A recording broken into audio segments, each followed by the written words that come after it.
Hello, weary traveler, you are just in time. Been wandering through the desert covered in sweat and grime, and you look parched as well. So here's my invitation, come over to these waters, receive revivification. You might be refreshed now, but you are still not whole. So here's some entertainment and wisdom for your soul, destroying mental stasis on a constant basis. Welcome to this place, it's my obscure oasis.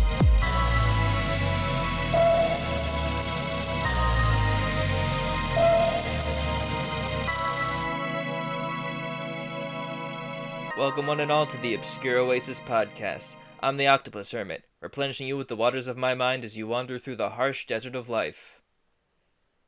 Alright, so I had a pretty fun time with that intro music. Fun fact, it's not the original song, because a while back I lost all my files, so I had to remake that instrumental from scratch,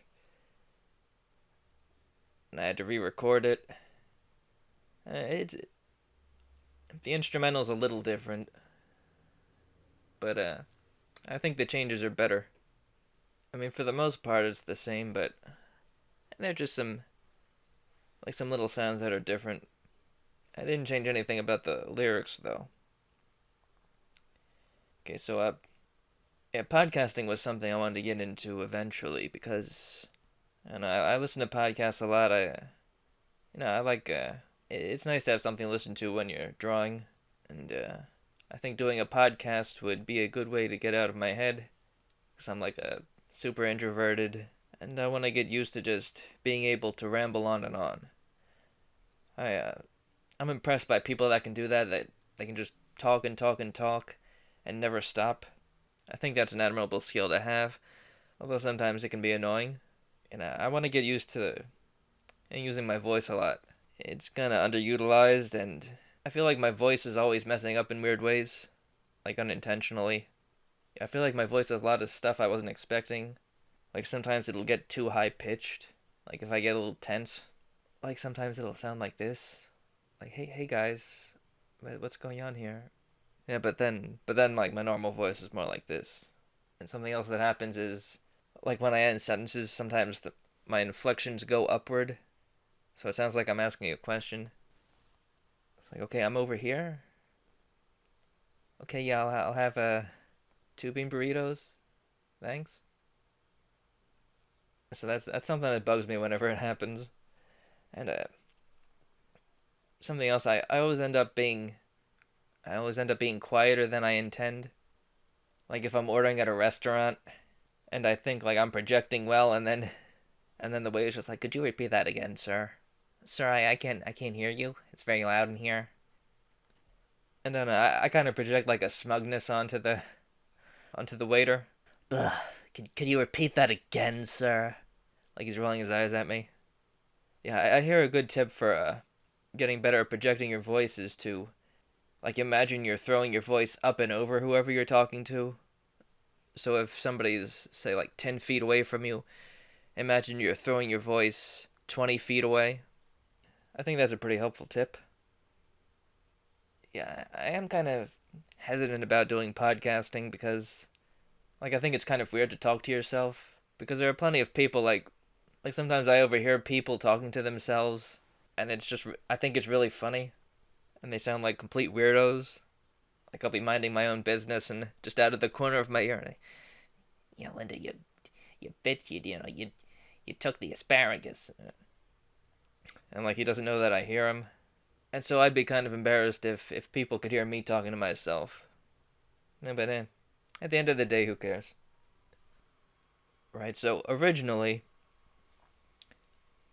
I wanted to do a Let's Play series before I got into podcasting. I thought that would be an easier thing to get into, because a Let's Play episode is typically shorter than a podcast.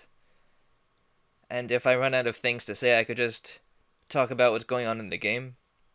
My series would have been called Let's Play Lake, because I'm the Octopus Hermit. I like the water themes.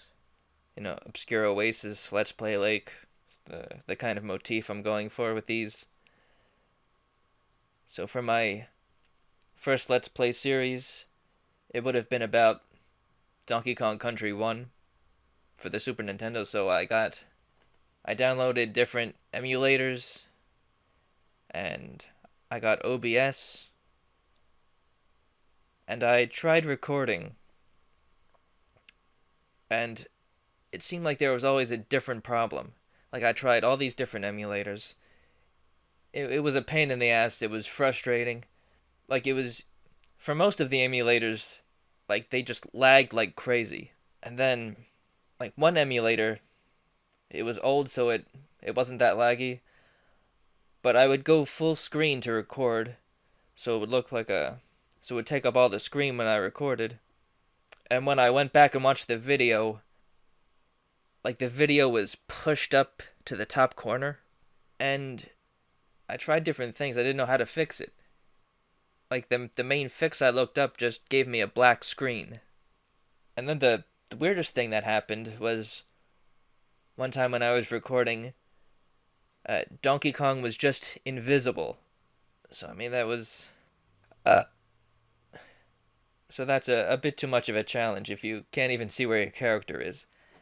So I'm putting all the Let's Play stuff on hold. You know, I think it's mainly because I have an old laptop.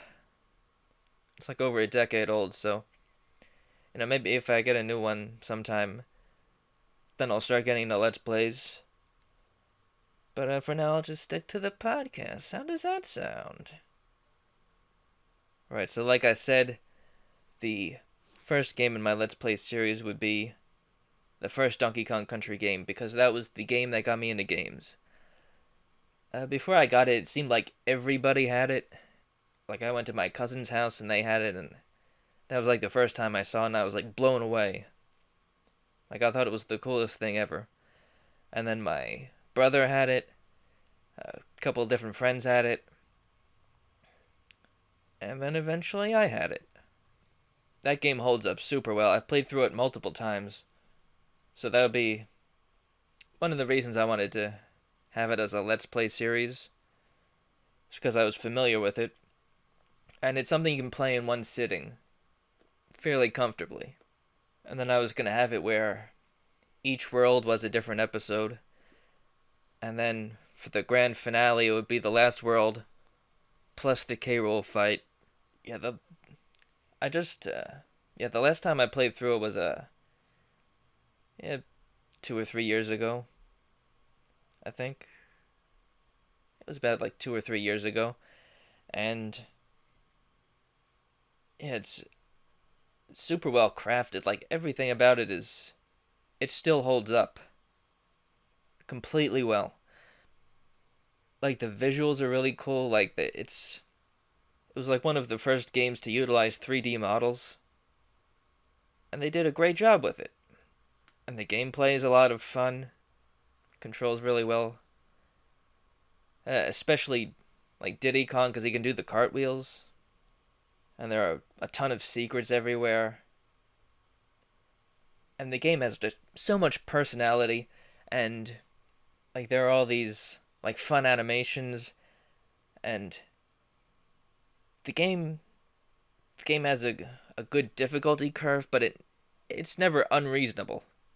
And don't even get me started on this music. It is... Man, David Wise's music is just one of the best things ever.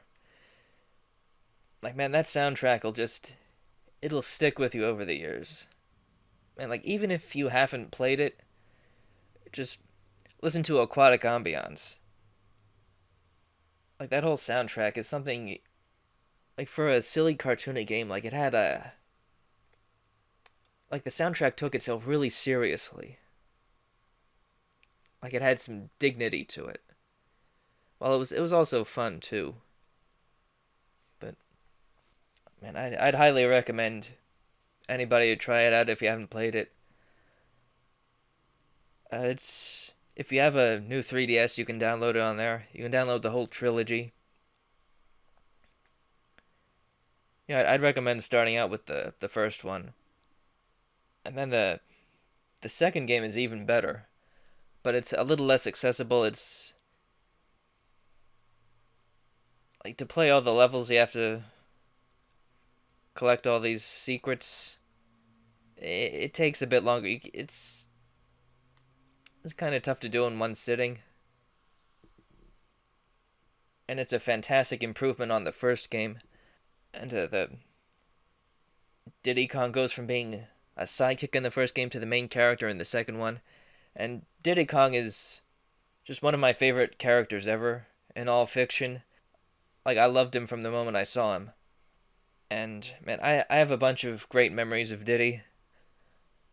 And I filled up this notebook with, like, a story about Diddy, like, going on all these adventures. And the way I drew it, like, the way I made the story was, it was a collaboration with my grandfather. So I would, like, draw something, and then I would pass it off to him, and he'd draw something. And we filled, like, a whole book up doing that. And I had, yeah, I never owned Diddy Kong Racing, but, yeah, I did rent it. And then, eventually I've played it on emulator, partially. I never fully finished it, and then, yeah, I lost all my files. So I have to re-download that again. And, man, I remember having a Diddy Kong figure, and it was for Diddy Kong Racing, and it came with a plane and everything. And even nowadays, I have the Diddy Kong amiibo. Yeah, so Diddy Kong will always be one of my favorite characters, and Donkey Kong Country is a timeless classic.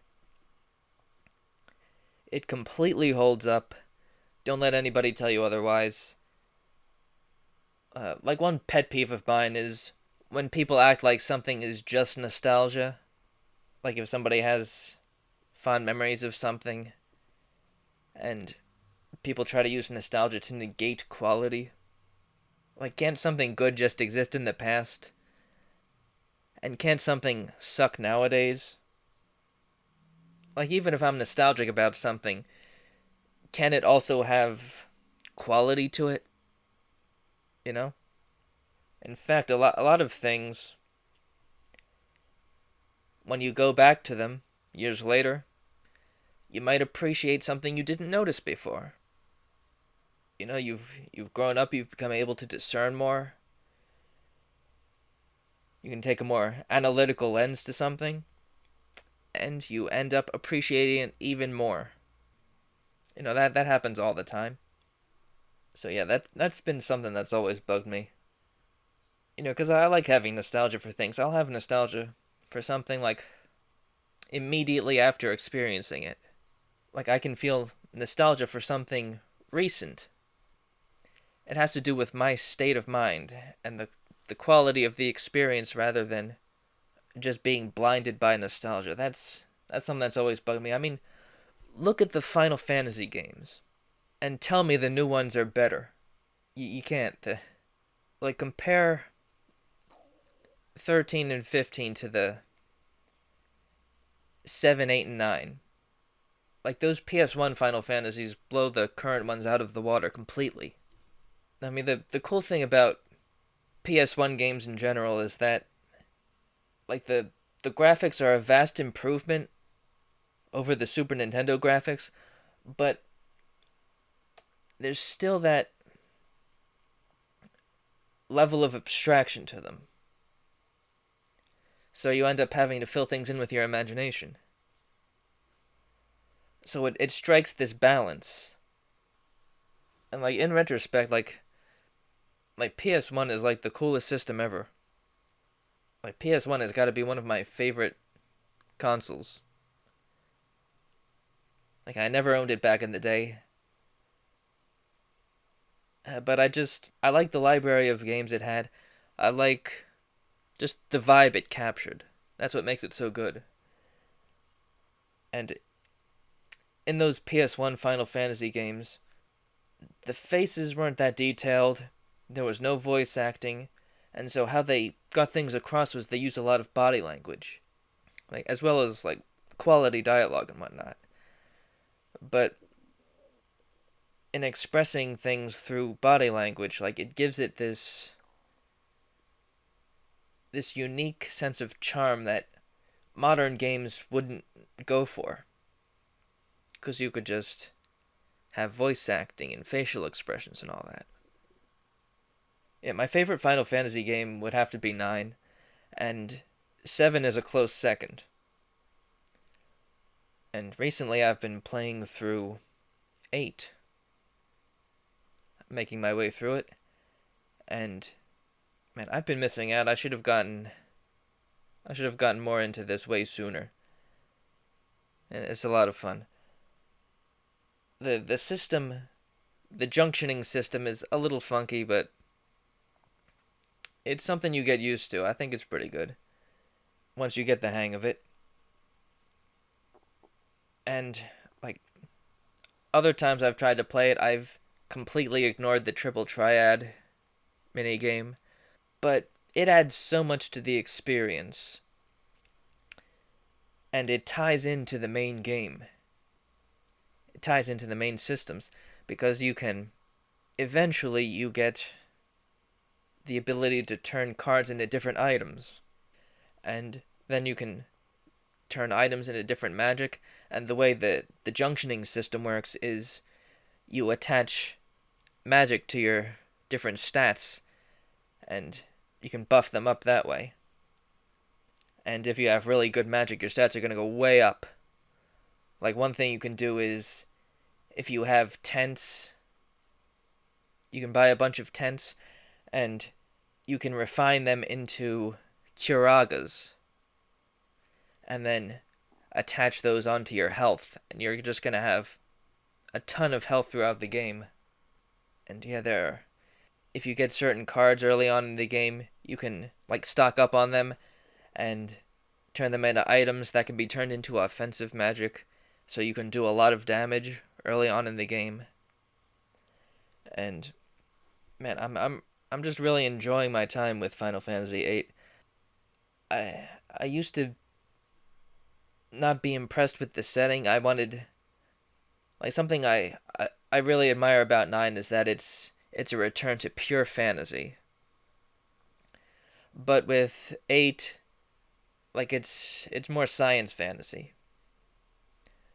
Like there's this evil sorceress and she's a tyrant, and there are monsters and dragons and whatnot. But there's also like cars and trains, and there's a missile base you go to, because there's a part of the game where you're trying to stop missiles from going off. So it ends up being this like really cool mix. I know I appreciate science fantasy more nowadays. I think it's fun that you have those two things mixed together. It creates a good vibe. And yeah, I like Squall a lot more than I used to back in the day. I was reluctant to get into Final Fantasy VIII because I thought he was just this angsty teen. You know, I was going, whatever. Pff. You know, I wanted to tell him to get off my lawn. But, you know, he's a pretty good character now that I'm playing it. He's got a rich inner life. He's mainly avoidant of other people as a defense mechanism. And he does... I think a lot of his competence can be chalked up to his stoicism too. So it's not like his personality is without merits. Because due to his stoicism, he has a lot of leader-like qualities. He takes action. He withstands torture. He's a badass character. I think just stoic characters tend to get a lot of flack unnecessarily. And I think that's a shame. Like I really admire stoic characters, the ones that can keep their composure, and they aren't just driven by their emotions. They can be level-headed, and there's room for them to grow because of their stoicism. Like, part of their stoicism is from them being stunted in some way. So you usually end up with these satisfying character arcs where they become more balanced people. Like, they gain enough softness, but they're still like hardened and badass. And yeah, I tend to relate to stoic characters. I'm not all that emotive usually. In a lot of social situations, I tend to keep a I just I tend to be stone faced. So I enjoy seeing these characters who are just these stoic badasses who have like a handle on their emotions, who are competent. Like I'm a big fan of Jiren in Dragon Ball Super, and like a lot of people just talk all kinds of shit about him unjustly. Jiren is the greatest. People completely overlook his character depth. Like he's this staunch professional fighter who seeks power as a coping mechanism to deal with his abandonment issues. And I think it's really cool that he's been able to build himself up like that. Like in the face of tragedy, he managed to just gird himself and become something impressive. He's kind of like a I'd compare him to like a businessman whose wife divorced him, kicked him out of his house, won't let him see his kids. So the businessman, ends up becoming a CEO and a billionaire and all that. Yeah, I view Jiren in like a similar fashion, and yeah, there's a lot of nuance that people tend to overlook. People call him boring left and right, but I think there are plenty of details you can latch on to that enrich his character. Like the first time you see Jiren, he's by himself meditating, and people treated that like it was just, oh, he's so boring. But now that's giving pretty good insight into his character. He's like self-isolating, he's focused. He takes the pursuit of power very seriously, and he can be very arrogant and condescending at times even. Like we see Goku during the Tournament of Power, he's charging a spirit bomb and he's not sure if he'll have enough time to collect all the energy needed for it, and Jiren's like, take all the time you need. I'll take your best attack. I don't care. And there's this good mix of self-confidence and condescension and arrogance. Like he's such a professional, he can take his opponent's best attack head on like it's nothing. And that's a cool character detail. And then later on when we find out that he seeks power because of his losses in life, and he sees power as absolute, and we see his character deepen that way. Like that's a cool concept, having a character who seeks strength to cope with loss. So it's like this psychological coping mechanism. And yeah, he compares and contrasts with Goku very nicely. I mean, early on, before we know anything about him, he's sort of, I see him as representing the unknown. But then as Goku, he starts tapping into Ultra Instinct and catching up to Jiren, and that's when we see more of Jiren's character coming through, his motivations and whatnot. And he sort of, in some ways, he holds a mirror to Goku. I think a lot of the antagonists in the Dragon Ball series do that. And in a lot of ways, like you could argue that he represents Goku's prioritizing fighting over everything. Because Goku can be very selfish in his pursuit of power. Like he'll end up putting other people in danger for a challenge. And Jiren is kind of like a criticism of that. Like this is the result of only seeking power over everything. But then Goku, he also values his loved ones. And that gives him strength. So it's not just seeking power for the sake of power, it's also seeking power to protect others. Although there is that aspect of selfishness to Goku, he enjoys a challenge way too much. And then we see Jiren actually get some development towards the end. Like Jiren gets pushed to his limits. He gets over his traumas, and we see him start to open up to other people. Like he's a member of the Pride Troopers, but he was always a loner. He was always doing his own thing. He was uninvolved. He was just primarily concerned with power. after the Tournament of Power, he's ready to open up a little.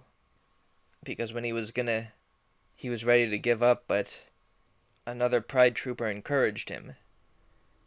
And it gave Jiren his second wind, and he put up a great fight. And it seemed like he was really enjoying himself then.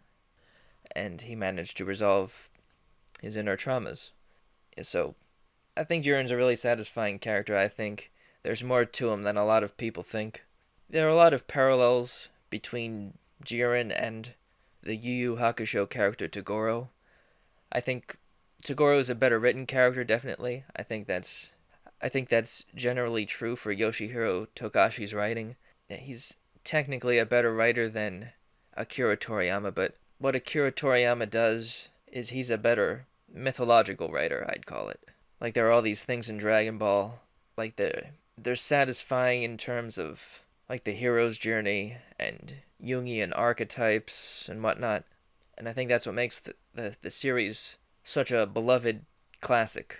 But yeah, Togashi, the creator of Yu Yu Hakusho and Hunter x Hunter, man, he's just a fantastic writer. And Toguro has a lot of parallels with Jiren. Yeah, Toguro is a lot of fun. But yeah, I think what gives Toguro an edge over Jiren is he has like more little personality details. He's also very stoic. He's always got sunglasses on. He speaks in a low voice. But man, there are these little details you get here and there that enrich his character. Like the YouTuber Super Eye Patch Wolf has a video about it where he talks about like what makes a good villain. And the first example is when he mentions this scene in Yu Yu Hakusho where a character named Sakio asks Toguro if he wants something to drink, and Toguro says, "I will have a glass of orange juice over ice." And just that little details like that sort of enrich characters, especially villains. Like, if you applied these details onto an otherwise two-dimensional villain, it would make them feel more real, So yeah, that's one of the voices I like to imitate. "I am Toguro. Sakio. I will have a glass of orange juice over ice." Yeah, I do a ton of voices all the time. I'm always imitating like a person or an accent. I've got a lot of goofy voiced people in my life, coincidentally, so I take advantage of that. Just the other day I was listening to a Maya Angelou clip where this teenage girl was going to ask her a question, and she referred to Maya by her first name, and Maya's having none of that. Maya's like, "Don't call me Maya. Call me Miss Angelou. I'm old enough to be your mother. You have no license to call me that. I'm 62 years old. It wouldn't be the first time I've smacked a bitch. I have a frog in my throat. Ribbit. Ribbit." Yeah, so that's a voice I'm dabbling with, a new impression. Something I want to work on. Don't call me Maya. Another voice that I've gotten into for some reason is Bill Cosby's voice. "Don't call me Bill, call me Dr. Cosby. See, I'm old enough to be your father. Pudding." Yeah, that's another voice I have a lot of fun with. Alright, so I've exhausted my topics.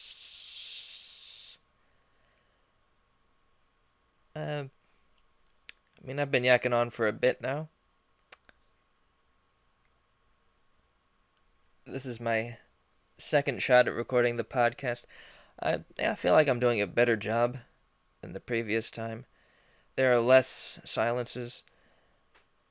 Yeah, I'm sort of getting the hang of this thing. I'm glad I took another crack at this. Yeah, if anybody listening to this has any questions you want me to answer in another episode, yeah, let me know. Maybe I'll take a guest on sometime. That could be fun. It says I'm at 52 minutes, but yeah, once I cut all the unnecessary stuff out, it'll be a bit shorter. And I'm trying to get at least 30 minutes out of this, so that's a good length. Yeah, I'm enjoying this. All right, so I think I'm about ready to end it here. So that's all for this podcast. See you in the next one. Until then, jolly journeys.